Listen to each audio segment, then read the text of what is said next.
Baik, terima kasih. Bapak Ibu jemaat Tuhan dipersilakan untuk duduk kembali.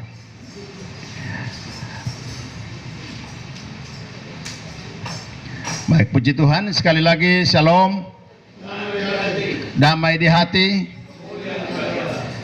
Kita patut bersyukur dan berterima kasih kepada Tuhan karena sampai pada hari ini, hari Tuhan, hari kudus, hari yang telah dianugerahkan Tuhan kepada orang percaya di segala tempat, di segala zaman. Demikian dianugerahkan kepada kita untuk senantiasa memelihara persekutuan dengan Tuhan. Kita boleh berkesempatan ada di sini. Kita tidak sekedar memelihara tradisi gereja, kita tidak sekedar memelihara tradisi orang Kristen, tetapi hendaknya kehadiran kita di minggu pagi hari ini merupakan wujud daripada kesadaran kita bahwa Tuhanlah yang telah lebih dahulu berbuat baik kepada kita, dan inilah kehendaknya untuk senantiasa kita lakukan. Kendati pun ibadah kita lakukan dalam berbagai kelemahan, kekurangan, keterbatasan, tetapi ketika kita datang dengan kesungguhan hati, percayalah bahwa Tuhan akan menyempurnakan setiap rangkaian ibadah ini menjadi lupa bagi Tuhan, menjadi bagian yang dikehendaki Tuhan. Kalau ibadah kita menyenangkan Tuhan, sudah pasti kita pun akan diberkati. Bapak Ibu jemaat Tuhan yang diberkati, kita masih berada pada suasana perayaan Pentakosta, yaitu hari raya pencurahan kuasa Roh Kudus yang minggu lalu kita nikmati melalui ibadah pencurahan kuasa Roh Kudus. Dan saya merasa tergerak untuk kita renungkan, masih berada pada penyampaian tentang peran daripada kuasa Roh Kudus bagi kehidupan orang percaya di akhir zaman. Oleh karena itu, saya mengajak kita untuk buka bersama-sama dalam satu bagian firman Tuhan dalam Injil Matius pasal 3 ayat yang ke-10, 11 dan 12. 3 ayat saja, tetapi tentu ada ayat referensi lain yang akan kita lihat lagi pada perenungan kita di pagi siang hari ini.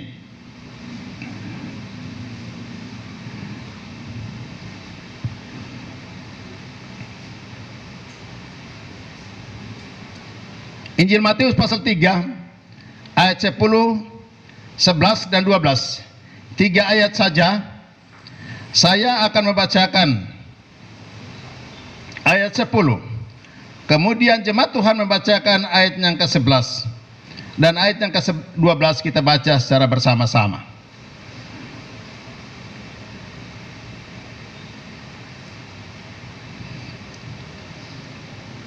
Bagian ini berada pada satu pokok yang disampaikan oleh Lembaga Alkitab Indonesia, yaitu Yohanes Pembaptis. Ayat yang ke-10.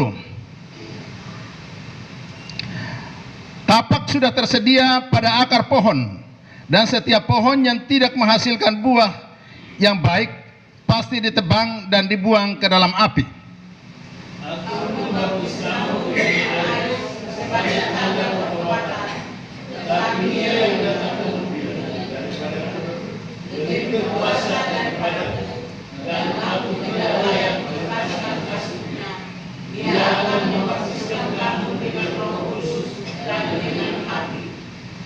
Ayat 12 kita bersama-sama. 2, 3. Alat penampis sudah di tangannya. Ia akan membersihkan tempat pengirikannya dan mengumpulkan gandumnya ke dalam lumbung. Tetapi debu jerami itu akan dibakarnya dalam api yang tidak terpadamkan. Amin. Demikian jauh pembacaan firman Tuhan yang menjadi perenungan bagi kita di minggu pagi siang hari ini. Dan dari bacaan ini saya mengambil judul atau tema perenungan kita terdapat pada bagian akhir daripada ayat yang ke-11. Ia akan membaptiskan kamu dengan Roh Kudus dan dengan api. Bapak Ibu jemaat Tuhan yang diberkati, ini adalah pernyataan daripada Yohanes Pembaptis sebagai nabi terakhir dalam kehidupan orang Israel, ya, zaman sebelum Yesus lahir, di mana dia melakukan sebuah tanggung jawab membaptis orang-orang Israel yang menyerahkan diri, dan baptisan itu adalah baptisan pertobatan. Banyak orang yang datang mengira bahwa Yohanes ini adalah Mesias yang dijanjikan, yang diyakini, yang dinubuatkan dalam perjanjian lama, yang mereka menanti-nantikan karena mereka melihat dari berbagai gerakan ataupun gebrakan yang dilakukan oleh Yohanes Pembaptis. Mereka mengira bahwa dia ini adalah Mesias yang diutus oleh Allah sendiri untuk pembebasan orang Israel. Itulah sebabnya di dalam ayat yang ke-11 ini ia berkata bahwa aku membaptis kamu dengan air sebagai tanda pertobatan, tetapi ia yang datang kemudian daripadaku lebih berkuasa dan daripadaku, dan aku tidak layak melepaskan kasutnya. Ia akan membaptiskan kamu dengan Roh Kudus dan dengan api. Demikian juga terdapat di dalam Lukas pasal 3 ayat yang ke-16. Bunyi daripada ayat itu sama seperti yang ada di dalam ayat yang ke-11 ini. Dan ini merujuk pada dua hal, yaitu baptisan Roh Kudus dan baptisan api.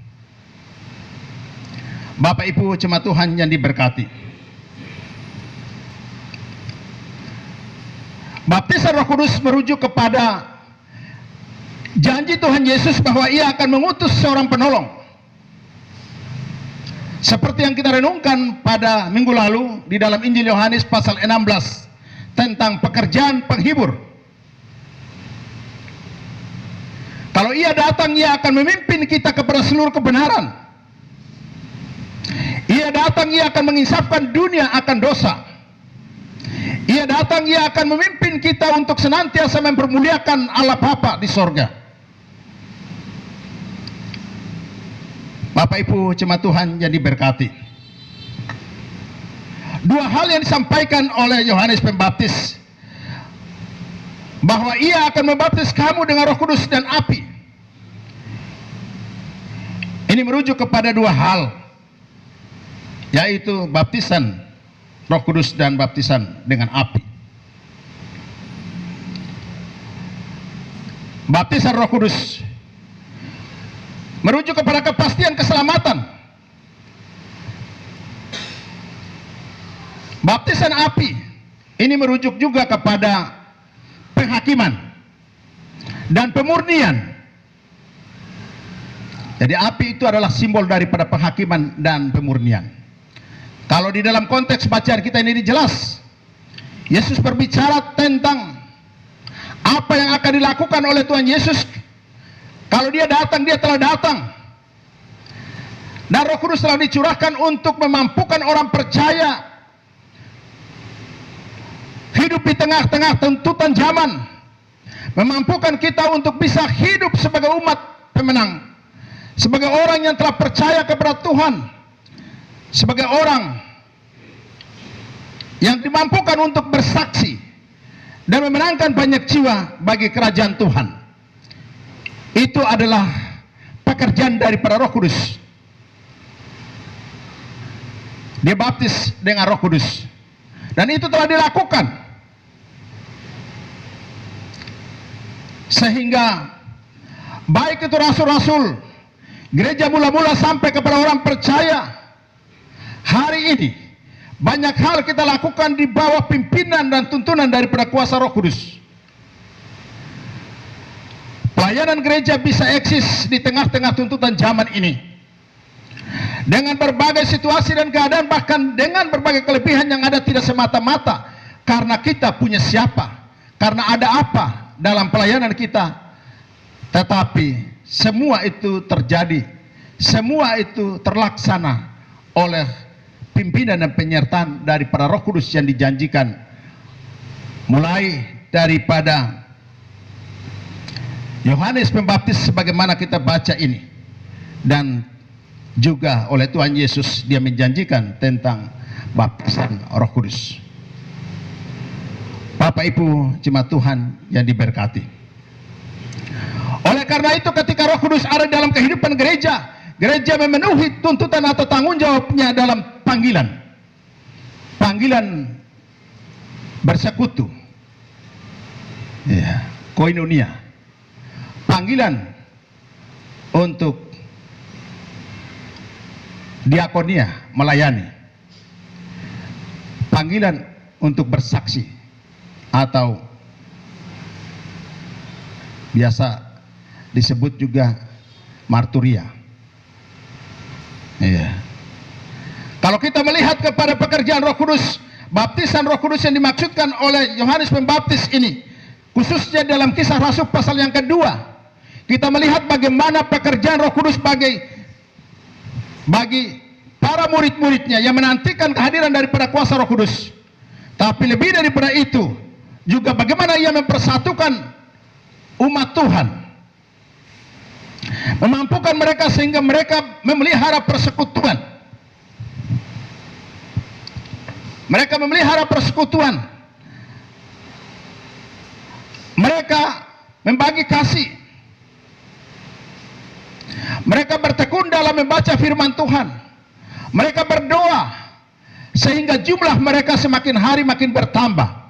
Ini adalah bagian daripada pekerjaan Roh Kudus untuk mempersatukan gereja Tuhan, mempersatukan orang percaya, memampukan mereka untuk memenuhi 3 panggilan gereja. Tetapi kemudian gereja mula-mula menambahkan satu lagi karena memang itu amanat Tuhan Yesus, yaitu didaskelia atau pengajaran. Injil Matius pasal 19 pasal 28 ayat 19-20 itu, ya, di dalamnya ada mengajar, perintah untuk mengajar. Ya. Jadi Bapak Ibu jemaat Tuhan yang diberkati, sampai hari ini kita tetap eksis seperti ini karena ada Roh Kudus di dalam hidup kita. Ada Roh Kudus di dalam gereja Tuhan, ada Roh Kudus dalam pelayanan, walaupun manifestasinya itu tidak harus seperti yang kita lihat di berbagai tempat, atau mungkin terjadi dalam kehidupan pribadi setiap orang. Kalaupun itu terjadi dan itu benar-benar adalah pekerjaan Roh Kudus, itu adalah karunia dari Tuhan. Bapak Ibu jemaat Tuhan yang diberkati, itu adalah hal pertama yang dijanjikan oleh Tuhan Yesus. Kemudian yang kedua dikatakan bahwa dia akan membaptis kamu dengan api, seperti di dalam tema yang tadi saya ambil. Ia akan membaptiskan kamu dengan Roh Kudus dan dengan api. Tadi saya katakan bahwa berbicara tentang api merujuk kepada 2 hal. Yang pertama adalah pemurnian melalui Roh Kudus bagi orang percaya, dan penghakiman bagi orang yang tidak percaya dan menolak keselamatan. Itu hukumannya adalah api neraka. Bapak Ibu jemaat Tuhan yang diberkati, pemurnian, gereja mula-mula dimurnikan oleh kuasa Roh Kudus. Dan bukan hanya itu merupakan sebuah pengalaman bersejarah bagi kehidupan orang Kristen atau kehidupan gereja mula-mula, tetapi juga sampai pada hari ini gereja yang dikuasai oleh Roh Kudus adalah gereja yang sering kali dimurnikan melalui berbagai situasi dan keadaan yang sering kali kita secara kasat mata tidak mampu memahami. Kita bertanya, kenapa gerejaku bisa seperti itu?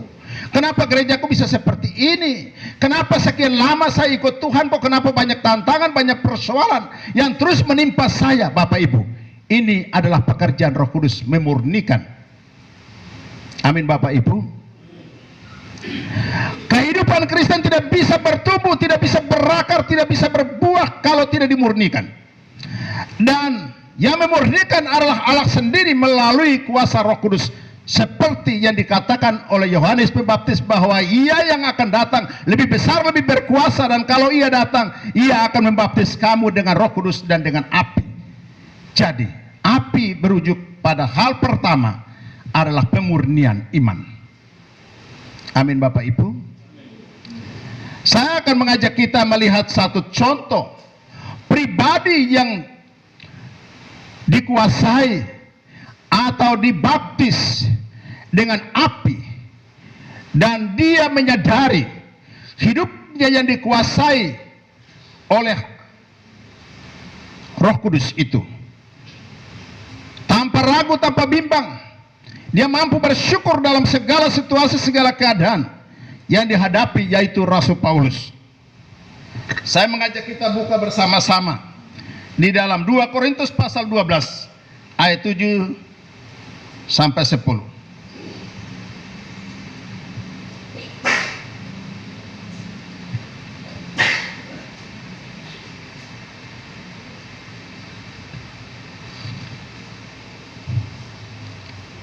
Dua Korintus pasal 12 ayat 7 sampai 10. Saya akan bacakan untuk kita.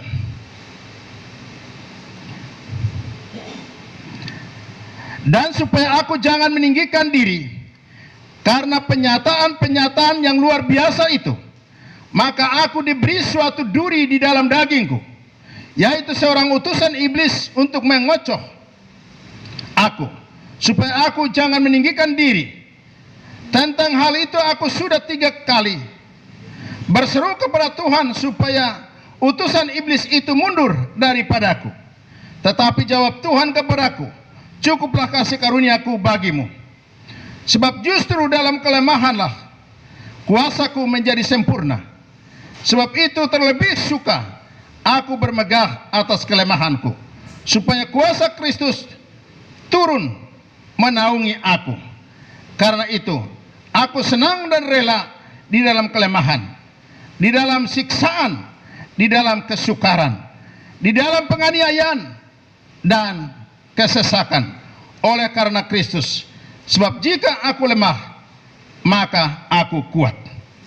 Bapak Ibu jemaat Tuhan, kesadaran seperti ini yang diperlukan oleh orang Kristen, oleh hamba-hamba Tuhan di akhir zaman, bahwa kita mengikut Tuhan bukan hanya dijanjikan berkat, bukan hanya dijanjikan tentang sukacita secara jasmani, tetapi lebih daripada itu kita juga dijanjikan karunia. Karunia di mana kita dibaptis dengan api, yaitu kita mengalami pemurnian. Ketika kita dimurnikan dalam pekerjaan Roh Kudus, kita juga dimampukan untuk menghadapi itu dengan sukacita secara batin. Bapak Ibu jemaat Tuhan yang diberkati, kita lihat bagaimana gereja Tuhan sejak awal tidak ada satupun yang namanya gereja Tuhan mengalami kehidupan baik-baik saja. Tantangan demi tantangan, persoalan demi persoalan, tapi pertanyaannya apakah tantangan intimidasi dan penganiayaan yang dialami oleh gereja itu kemudian membuat gereja akan mundur, membuat gereja akan mati, membuat gereja tidak akan berkembang? Tidak. Tetapi justru di dalam tantangan persoalan itu adalah tanpa sadar kita sedang, gereja sedang, orang percaya sedang, anak Tuhan sedang dibaptis dengan api, yaitu sedang dimurnikan panggilan dan imannya. Sebelum jadi majelis tantangan sedikit, tapi jadi majelis tantangan banyak. Sebelum jadi pelayan tantangan sedikit, jadi pelayan Tuhan tantangan banyak. Bapak Ibu, kita tinggal di luar sana, tidak ada beban, tidak ada tanggung jawab, tidak ada target-target yang diberikan. Tapi ketika kita datang beribadah, gereja memberikan, atau majelis-majelis pelayan-pelayan Tuhan memberikan tugas tanggung jawab untuk kita harus memikul sebagai bagian yang tidak terpisahkan dalam iman dan kepercayaan kita kepada Tuhan. Orang yang tidak dikuasai Roh Kudus, dia akan lari dari hal itu dan kemudian dia mencari aman di tempat lain. Tapi anak Tuhan harus menyadari bahwa kita sedang dimurnikan dengan berbagai cara yang sadar atau tidak sadar Tuhan izinkan terjadi ketika kita mau menjadi pengikut Kristus yang sejati. Rasul Paulus menyadari hal itu. Dia menyampaikan kepada jemaat di Korintus, tetapi juga kepada kita, agar setiap hal, duri di dalam daging yang hari-hari ini kita rasakan, entah perasaan kita kah, entah kondisi kesehatan kita kah, yang kita doakan, yang kita gumuli, tapi seolah-olah Tuhan tidak jawab itu. Kadang-kadang Tuhan hibur kita dengan memberi kesempatan yang baik di tangan kanan atau tangan kiri, tapi tangan kanan diberikan kesempatan juga untuk kita harus menangis. Itu seringkali terjadi. Saya punya kakak, salah satu mahasiswa yang biasa ibadah dengan kita di sini. Bulan lalu dia meninggal. Saya punya kakak, anak yang pertama dengan hasil lolos pegawai di Sorong Selatan, tapi waktu yang bersamaan anak kedua yang sedang kuliah meninggal. Itu keadilan Tuhan. Bagi kita bertanya-tanya, kenapa harus seperti itu? Dia seorang pelayan Tuhan juga. Memang tidak sama-sama organisasi kita, tetapi dimanapun dia melayani, itu juga melayani Tuhan. Hal-hal itu merupakan bagian daripada pemurnian iman. Kalau pengenalan kita kepada Tuhan tidak baik-baik atau tidak sungguh-sungguh, kita bisa saja kecewa dan kemudian meninggalkan tanggung jawab sebagai pelayan Tuhan. Tanggung jawab apapun yang dipercayakan gereja kepada kita, kita bisa kecewa dan kemudian kita tinggalkan. Ya. Tetapi kalau kita benar-benar dikuasai oleh Roh Tuhan, kita akan menerima setiap kenyataan hidup ini sebagai bagian daripada proses yang diizinkan oleh Tuhan. Karena kita bukan hanya dibaptis dengan Roh Kudus, tetapi kita juga dibaptis dengan api. Api ini merujuk kepada pemurnian. Bapak Ibu,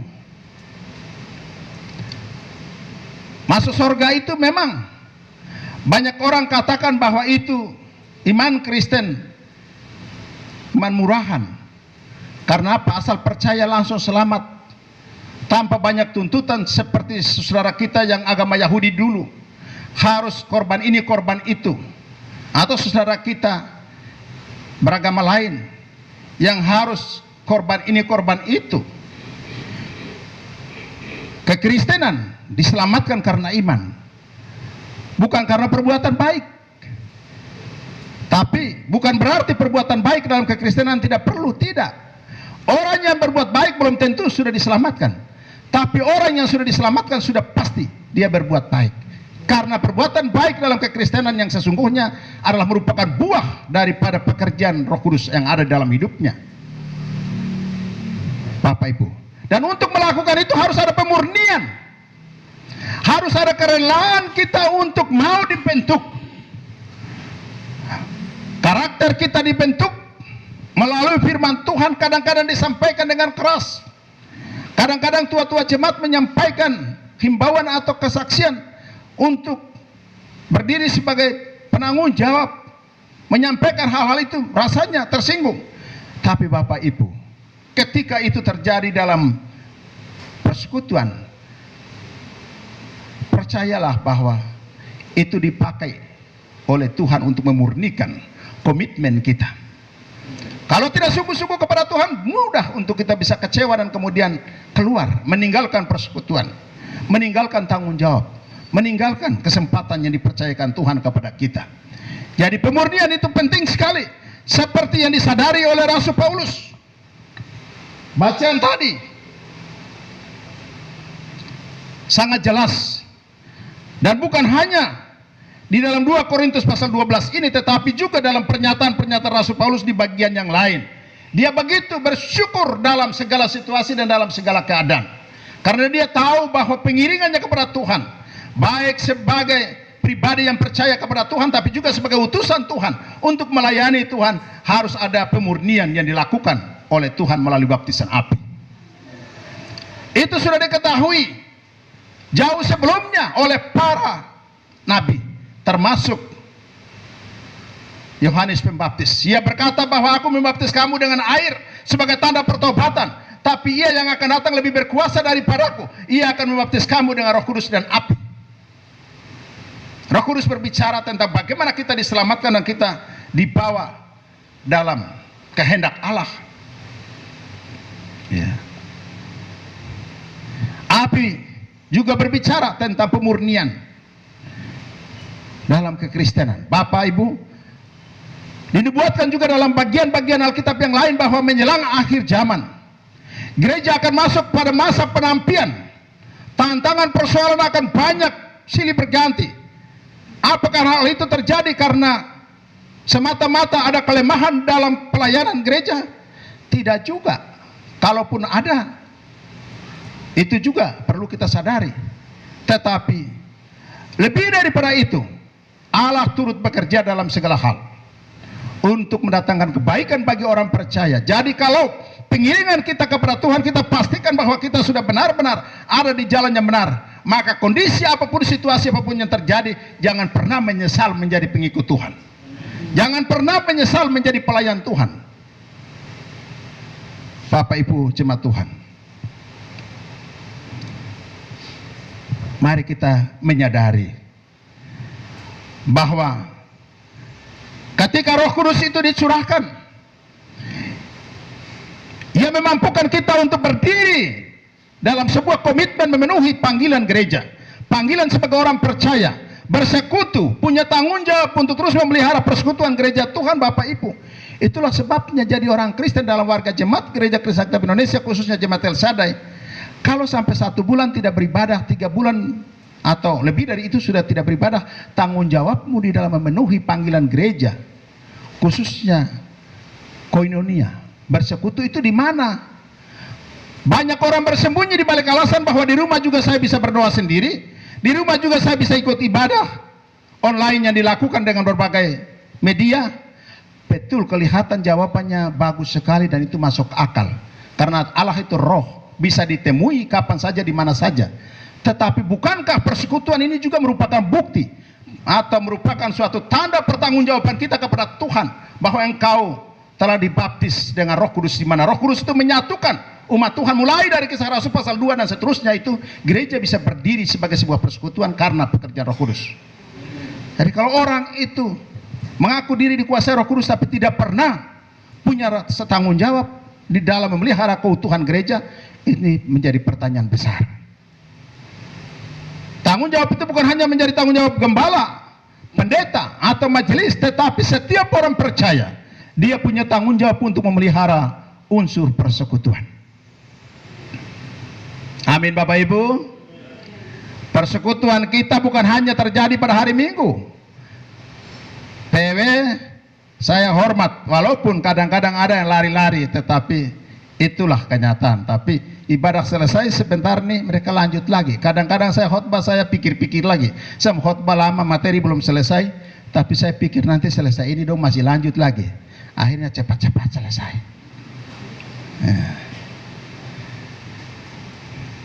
Itu komitmen PW untuk memelihara persekutuan. Persekutuan keluarga hari apa? Siapa yang bilang hari Jumat tuh? Hari apa tadi dibilang? Oh, puji Tuhan. Ya, komitmen kita sudah buat nasar di hadapan Tuhan untuk memelihara komitmen kita, yaitu memelihara persekutuan.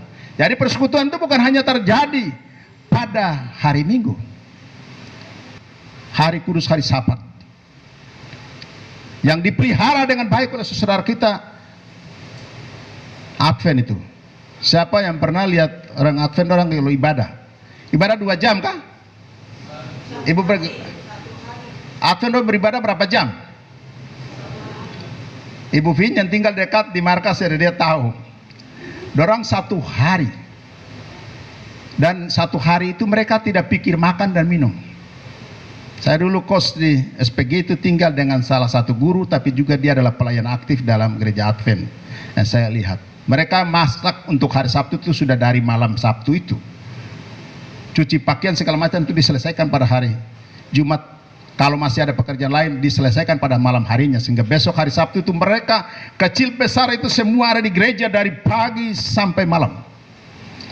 Saya pikir bisa nggak kita di El Shaddai buat begitu satu waktu begitu? Pasti dulu lari, kasih tinggal Pak Pendeta dulu sendiri ya, mentang-mentang karena pastori dekat jadi tinggal sendiri situ. Ya.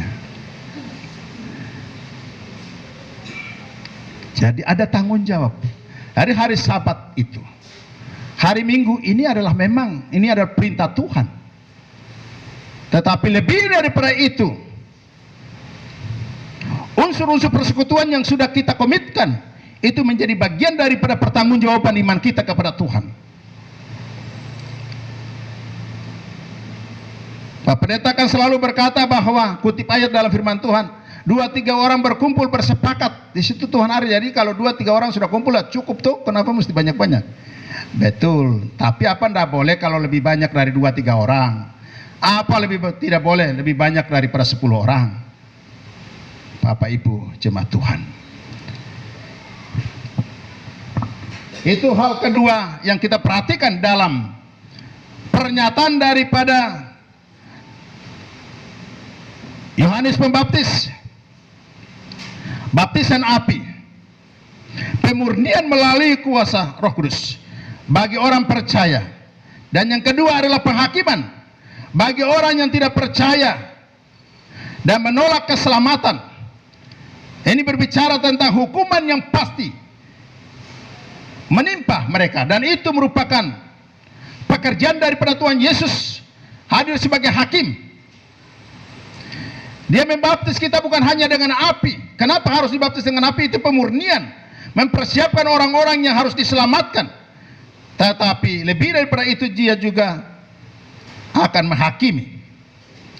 Bacaan kita tadi di dalam Injil Matius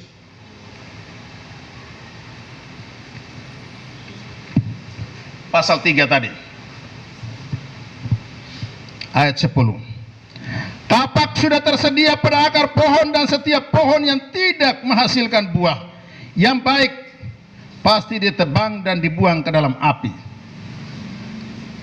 Buah Roh Kudus di dalam Galatia pasal 5 ayat 22, 23 ada berapa buah? Ada 9. Dikatakan bahwa yang tidak berbuah itu tapak sudah tersedia, akan ditebang. Ini berbicara tentang penghakiman. Ayat 11, aku membaptis kamu dengan air sebagai tanda pertobatan, tetapi ia datang kemudian daripadaku, lebih berkuasa daripadaku, dan aku tidak layak melepaskan kasutnya. Ia akan membaptiskan kamu dengan Roh Kudus dan dengan api. Alat penampis sudah di tangannya. Ia akan membersihkan tempat pengirikannya dan mengumpulkan gandumnya ke dalam lumbung. Tetapi debu jerami itu akan dibakarnya dalam api yang tidak terpadamkan. Ini berbicara tentang penghakiman. Ia akan membaptis dengan api, berproses. Tetapi yang tidak percaya kepada Tuhan, yang menolak keselamatan, yang tidak berbuah, kapak sudah tersedia. Bapak Ibu jemaat Tuhan yang diberkati, kalau nubuat-nubuat daripada para nabi Tuhan Yesus sebagian besar tentang kehadiran kuasa Roh Kudus sudah digenapi, tidak mungkin nubuat tentang api neraka, kesengsaraan kekal itu tidak akan digenapi. Pasti akan digenapi juga. Dan itu merupakan kewenangan daripada Tuhan Yesus, yang bukan hanya membaptis kita dengan Roh Kudus, tetapi juga dengan api. Setelah ia memurnikan, ia memastikan, ia memisahkan antara yang harus diselamatkan dengan yang tidak diselamatkan, yang layak untuk masuk dalam kesengsaraan kekal harus masuk dalam kesengsaraan, siksaan itu. Oleh sebab itu Bapak Ibu jemaat Tuhan yang diberkati, 3 panggilan yang pernah saya sampaikan harus diperhatikan, bahwa kita dipanggil untuk bertobat. Itulah baptisan pertobatan. Kita dipanggil untuk melayani. Itulah baptisan api, baptisan pemurnian. Tetapi juga kita dipanggil pulang. Kalau kita sudah sampai kepada panggilan terakhir, itu panggilan pulang, tidak ada kesempatan lagi bagi kita untuk bisa membenah diri. Tidak ada kesempatan lagi untuk kita bisa bertobat. Tidak ada kesempatan lagi bagi kita untuk bersekutu. Itulah sebabnya ketika hari masih siang, mari kita memperhatikan apa yang menjadi kehendak Allah. Roh Kudus sudah dicurahkan dalam kehidupan orang percaya. Bukan baru minggu kemarin, setiap orang percaya pada saat dia mengaku Yesus sebagai Tuhan dan Juru Selamat, diikrarkan pernyataan imannya. Bagi saudara kita yang gereja tua, itu di sini. Kemudian bagi kita yang gereja-gereja karismatik, dibaptis. Diikrarkan pernyataan imannya, saat itu juga keselamatan ada padamu. Engkau dikuasai oleh Roh Kudus. Roh Kudus ada di dalam hidupmu. Bukan hanya Ia memampukan kita untuk menang atas berbagai ujian dan cobaan, tetapi Dia juga sebagai hakim yang memproses kita.